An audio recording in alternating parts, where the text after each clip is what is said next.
The Gospel of John this Sunday invites us to experience the extraordinary gift that Jesus offers us, which is that when we see Jesus, we see the God whom no one can see. It is an exceptional privilege to be granted this access to God. Last week, we heard the story of Jesus bringing an individual woman and then a whole city of Samaritans to faith in stages. In a similar way, this Sunday's story shows a person's steady process to faith through a series of experiences. The Gospel passage tells the story of a blind man coming to see in two ways. As he comes to see physically, he also comes to see religiously, when he is able to say that he believes in Jesus as the Son of Man. Because of the meaning of this ancient Jewish title, Son of Man, the man once blind but who now sees declares that in seeing Jesus, he is seeing God made visible to us, God who knows us and gives us in Jesus the chance to acknowledge God. As we hear the blind man coming to see both with his physical eyes and with the eyes of faith, we ourselves are invited to come to see afresh that God is among us. The process of coming to faith is shown to us through a series of 8 encounters between a large range of people who usually come in pairs. Each interacting pair takes the story one step further into its meaning, sometimes showing us by negative examples how we are to come to see. It is important to know that Jesus is in Jerusalem to celebrate the great Jewish Feast of Tabernacles, which rejoices over God's presence with the Jewish people.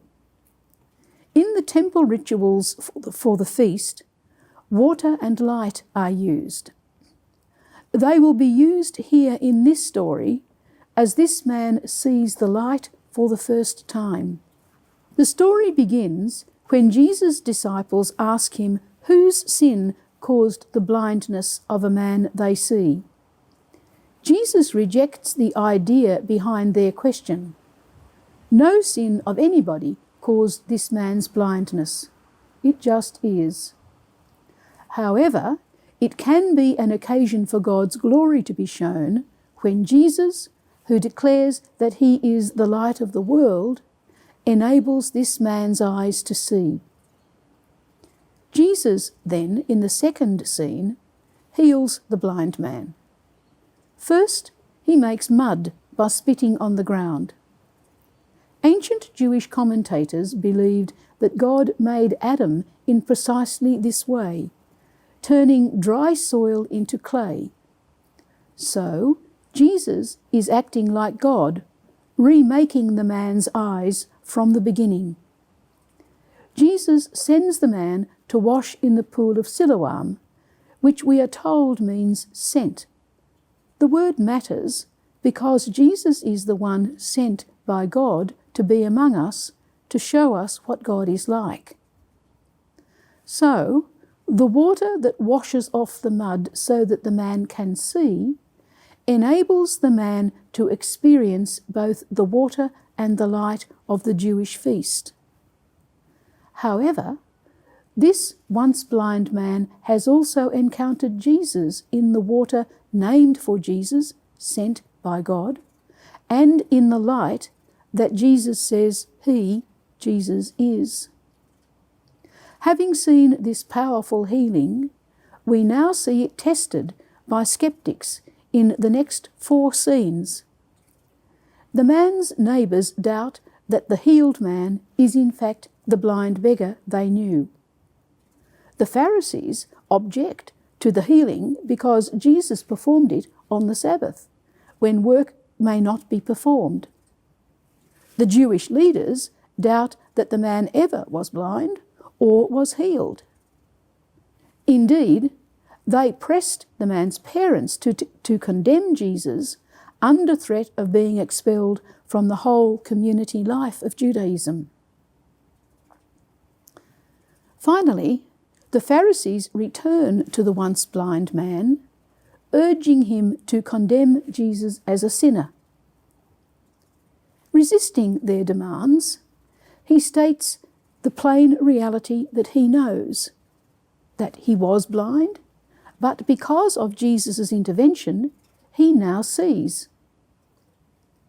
The man's statement plays on words that relate strongly to each other, seeing and knowing in contrast to being blind. In this process, the once blind man has retold the story of his healing twice, so that we hear it a total of 3 times. As I hear this man's story, I am invited to remember my own journey in faith when I received the gift of trusting that God acts in my life for my good. Perhaps coming to see has not been as sudden for me as it was for the blind man, but it is a gift all the same to come to adult faith. The parents of the healed man say about their son, "He is of age, ask him." We who also are of age are called to notice the ways in which God acts in our life and to affirm them. As in the story of the Samaritan woman, so also this man's faith in Jesus is noted by the titles he uses for Jesus. Against other people's description of Jesus as not from God and a sinner, the healed man first calls Jesus a prophet, then Sir, which becomes Lord when Jesus declares that he is the Son of Man. For this man, coming to see physically is paralleled with coming to see who Jesus is and worshipping him. I also can note the gifts God has offered me and can choose to acknowledge God the Creator, made known to us as God truly is by Jesus.